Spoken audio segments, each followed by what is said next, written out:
أعوذ بالله من الشيطان الرجيم.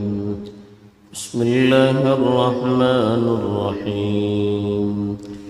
ومن أظلم ممن منع مساجد الله أن يذكر فيها اسمه وسعى في خرابها أولئك ما كان لهم أن يدخلوها إلا خائفين لهم في الدنيا خزي ولهم في الآخرة عذاب عظيم. الحمد لله والصلاة والسلام على رسول الله من والاه أما بعد.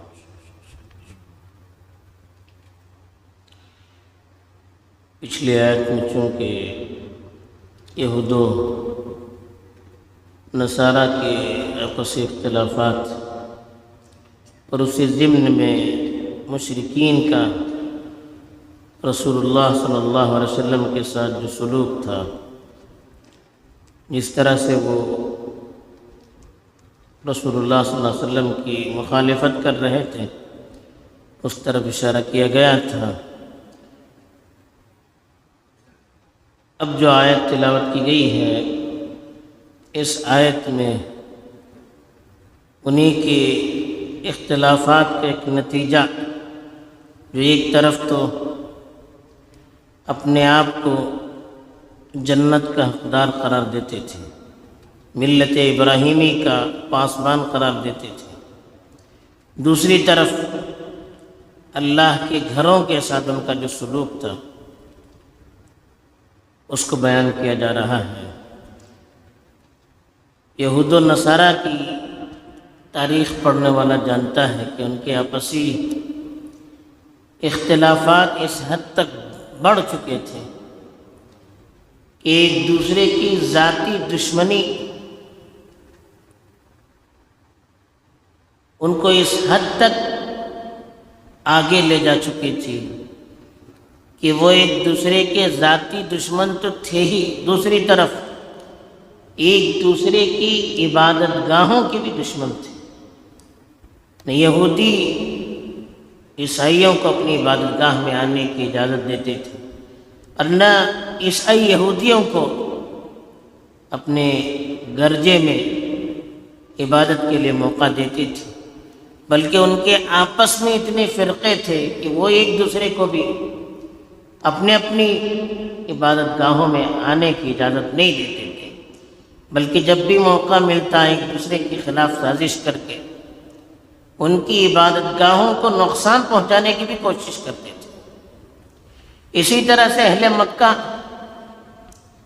ان کا بھی یہی حال تھا. انہوں نے جب تک رسول اللہ صلی اللہ علیہ وسلم اور صحابہ کرام مکے میں رہے، کعبۃ اللہ میں آنے سے ان کو روکا، کعبۃ اللہ میں عبادت کرنے سے ان کو روکا. پھر جب مدینے گئے، مدینے سے سن 6 ہجری میں عمرے کے ارادے سے نکلے تو اس وقت بھی انہوں نے مسجد حرام کے اندر داخل ہونے سے انہیں روکا، عمرہ کرنے سے روکا، عبادت کرنے سے روکا.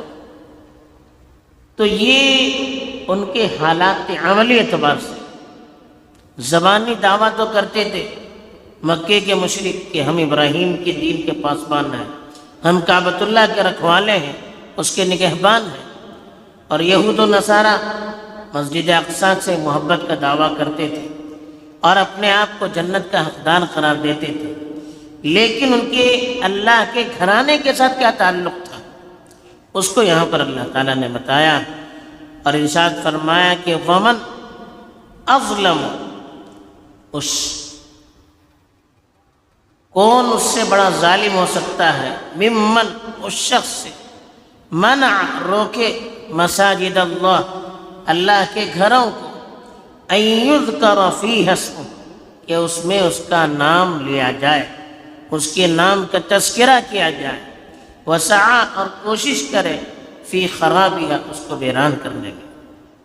یعنی یہ اللہ تعالیٰ پوچھتے ہیں کہ ومن اظلم ممن منع مساجد اللہ، اس سے بڑھ کر ظالم کون ہو سکتا ہے جو اللہ کی مسجدوں کو، اللہ کی عبادت گاہوں کو اس بات سے روکے کہ اس میں اللہ کے نام کا تذکرہ کیا جائے۔ اللہ کے گھر بنائے ہی اسی لیے جاتے ہیں کہ اس میں اللہ کا نام لیا جائے، اس میں اللہ کی عبادت کی جائے، یہی اس کا اہم مقصد ہے۔ اب جو اللہ کے گھروں میں اللہ کی عبادت سے روکتا ہے، اللہ کا ذکر کرنے سے روکتا ہے، نماز پڑھنے سے روکتا ہے، اللہ سے مناجات کرنے سے روکتا ہے، تو اس سے بڑھ کر ظالم کون ہو سکتا ہے؟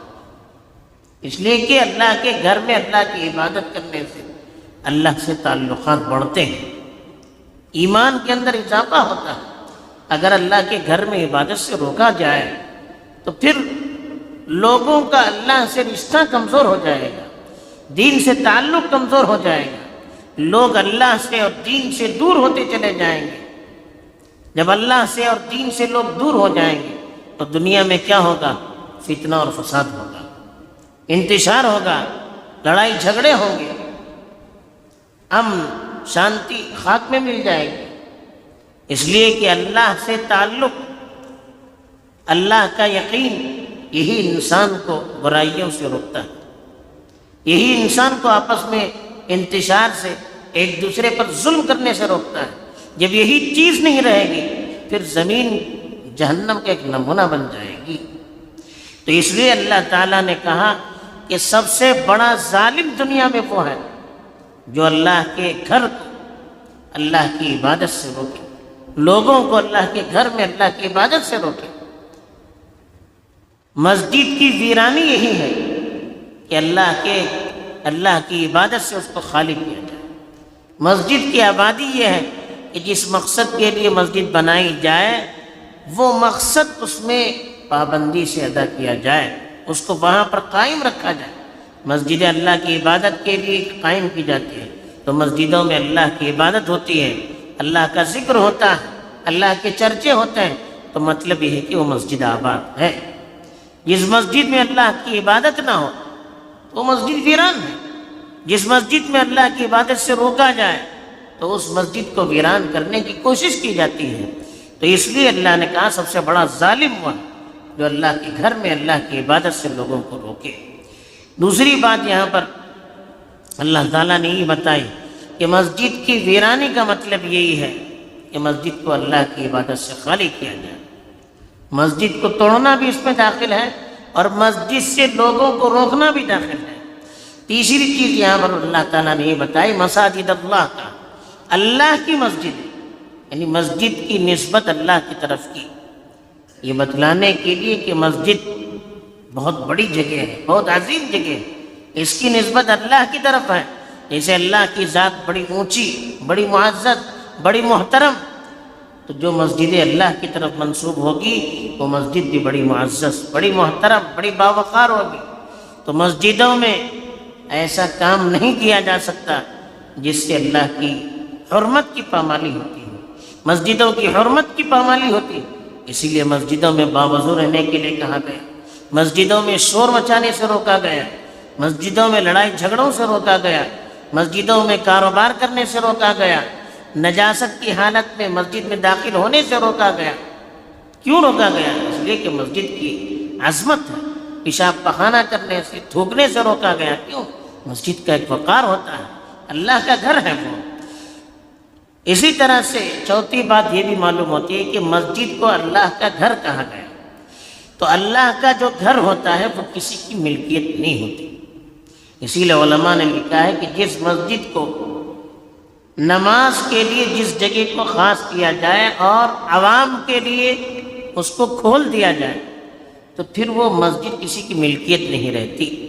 مسجد اسی وقت کہلاتی ہے جب اس پر انسان کی ملکیت نہ ہو بلکہ اس کو اللہ کے لیے وقف کر دیا جائے، تب وہ مسجد ہوتی ہے۔ ورنہ گھر میں کوئی آدمی جگہ بناتا ہے، اس میں عبادت کرتا ہے تو اس کو مسجد نہیں کرتے۔ جب وہ انسانیت کی ملکیت سے نکل جائے اور اللہ کی ملکیت میں داخل ہو جائے تب وہ مسجد ہوتی ہے، اور اس پر اللہ کا قبضہ، اللہ کی ملکیت ہوتی ہے۔ وقتی انتظام کے لیے ٹرسٹی کمیٹیاں بنائی جاتی ہیں، وہ صرف نگرانی کے لیے اور مسجد کے انتظامات کے لیے، کوئی اس کا مالک نہیں ہوتا ہے، مسجد کا مالک اللہ ہی ہوتا ہے۔ اس لیے جو اللہ کا گھر ہوتا ہے اس کو اللہ کی عبادت کے لیے وقف کیا جاتا ہے، اس میں کوئی دوسرا ایسا کام نہیں ہوتا ہے جو مسجد کے اعمال کے خلاف ہو، جس سے مسجد کی عبادت میں رکاوٹ ہوتی ہے۔ اسی طرح سے علماء نے یہ بھی لکھا ہے کہ مسجد جب اللہ کی عبادت کے لیے خالص ہو تو کسی مومن کو مسجد میں عبادت سے ہم روک نہیں سکتے، کسی اہل ایمان کو ہم مسجد میں عبادت سے روک نہیں سکتے۔ وہ صحیح طور پر اگر عبادت کرتا ہے تو وہ مسجد کا ایک باسی ہے، اس کو ہم روک نہیں سکتے۔ البتہ کوئی شرکیہ کام کرتا ہے، بت پرستی کا کام کرتا ہے، غیر شرعی کام کرتا ہے، ایسے لوگوں کو تو مسجد میں آنے کی اجازت نہیں دی جا سکتی، لیکن جو مسجد کے مقاصد کے ساتھ جڑا رہتا ہے اس کو مسجد سے ہم روک نہیں سکتے۔ پھر اللہ تعالیٰ نے فرمایا اولئک، ان لوگوں کا حق یہ ہے، ما کان لہم، ان کو یہ حق نہیں ہے، ان یدخلوہا، کہ وہ اس میں داخل ہو جائیں، الا خائفین، الا کہ وہ ڈرے۔ یہ اللہ تعالیٰ نے مشرکوں کو بھی تنبیہ کی، دھمکی دی کہ مسجد میں آنا ہے تو ڈر کے آنا ہے، یعنی ایک وقت آئے گا جب کعبۃ اللہ پر مسلمانوں کا غلبہ ہوگا تو تم لوگ ڈر کے ہمارے وہاں پر آؤ گے، تمہیں ڈر ہوگا کہ ہمارے ساتھ کیا سلوک ہوگا۔ چنانچہ فتح مکہ کے موقع پر ایسے ہی ہوا، رسول اللہ صلی اللہ علیہ وسلم کے سامنے سب بھیگی بلی بن کر آئے، ڈرتے ہوئے آئے، خوف کی وجہ سے آئے۔ اور دوسری طرف عام لوگوں کو بھی یہ پیغام دیا گیا کہ مسجد میں آدمی آئے تو اللہ کے ڈر سے آئے، عزت احترام سے آئے، اس لیے کہ مسجد اللہ کا گھر ہے، اللہ کی عبادت کے لیے خاص کیا گیا ہے۔ جب آدمی کسی منسٹر کے گھر میں جاتا ہے تو کتنا ڈر کر جاتا ہے، کتنا احترام کے ساتھ جاتا ہے، اچھے کپڑے پہن کے جاتا ہے، وہاں کا جو پروٹوکول ہوتا ہے اس کا لحاظ کر کے جاتا ہے۔ جب دنیا میں ایک عہدے والا منسٹر ہے یا کوئی بڑے عہدے والا ہے، اس کے لیے ہم اتنا خیال رکھتے ہیں تو جو مالک الملک ہے، پوری دنیا کا مالک ہے، پوری دنیا کے نظام کو چلانے والا ہے، اس کے دربار میں ہم حاضر ہوں تو کتنا ہمیں اہتمام کرنا چاہیے، کتنا اللہ کا خوف، اللہ کا احساس اور اللہ کا استحضار کر کے اس کی بڑائی، اس کی عظمت کا لحاظ کر کے ہمیں مسجد میں جانا چاہیے۔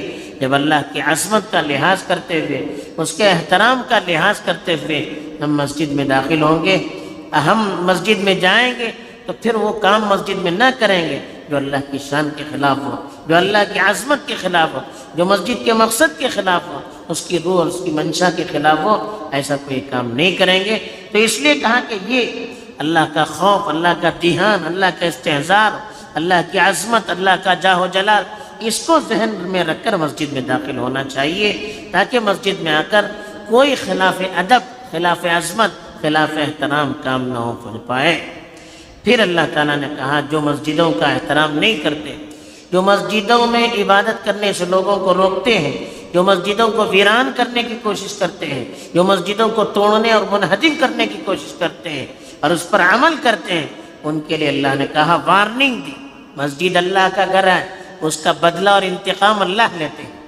تو جو طاقتیں مسجدوں کے خلاف کوششیں کرتی ہیں، ان کو اپنی طاقت پر اور اپنی حکومت کے نشے میں غرور کر کے زیادہ دن تک عیش کرنے کا موقع نہیں مل سکتا۔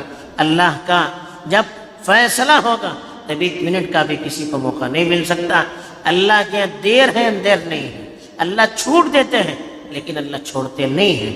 تو اسی لیے اللہ نے کہا لہم فی الدنیا خزی، ایسے لوگوں کے لیے جو مسجد کے مقصد کے خلاف کام کرتے ہیں، مسجد میں آنے سے لوگوں کو روکتے ہیں، مسجد میں عبادت سے لوگوں کو روکتے ہیں، یا مسجدوں پر پابندیاں لگاتے ہیں، یا مسجدوں کو توڑنے کی کوشش کرتے ہیں، کہا ایسے لوگوں کے لیے خزی، لہم فی الدنیا خزی، ان کے لیے دنیا میں ذلت ہے، رسوائی۔ خزی کہتے ہیں ذلت اور رسوائی کو۔ ایسے لوگوں کو اللہ تعالیٰ دنیا میں ذلیل کریں گے، رسوا کریں گے۔ وَلَهُمْ، اور ان کے لیے فی الآخرۃ، آخرت میں عذاب عظیم، بہت بڑا عذاب ہے۔ ایسے لوگوں کے لیے دنیا میں بھی کوئی امن و امان نہیں ہے، دنیا میں بھی خیر نہیں ہے، دنیا میں بھی اللہ تعالیٰ پکڑیں گے، اور آخرت میں بھی جو عذاب ہوگا اس کا ہم تصور نہیں کر سکتے۔ بہرحال مسجد کے سلسلے میں جو عظمت اور جو مسجد کا لحاظ ہونا چاہیے، اور مسجد کے سلسلے میں جو احترام اور جو لحاظ ہونا چاہیے، اس کا خیال کرتے ہوئے مسجد میں آنا چاہیے، اور ہر اس کام سے بچنا چاہیے جس سے مسجدیں معطل ہو سکتی ہوں، ویران ہو سکتی ہوں، عبادتوں میں خلل پڑ سکتا ہو، اور کسی کو مسجد میں آنے سے روکنے کی ہمیں اجازت نہیں ہے۔ خاص طور پر جو عبادت کے لیے اہل ایمان آتے ہیں اس کو تو روکنا کسی کے لیے اس کا جواز نہیں ہے۔ مصلحت کے لیے یا نظام کو قابو میں رکھنے کے لیے بعض قیود رکھتے ہیں تو دوسری بات ہے۔ اللہ تعالی ہمیں صحیح سمجھ عطا فرمائے، قرآن کی روح اور منشا کو سمجھ کر عمل کرنے کی توفیق دے۔ آمین۔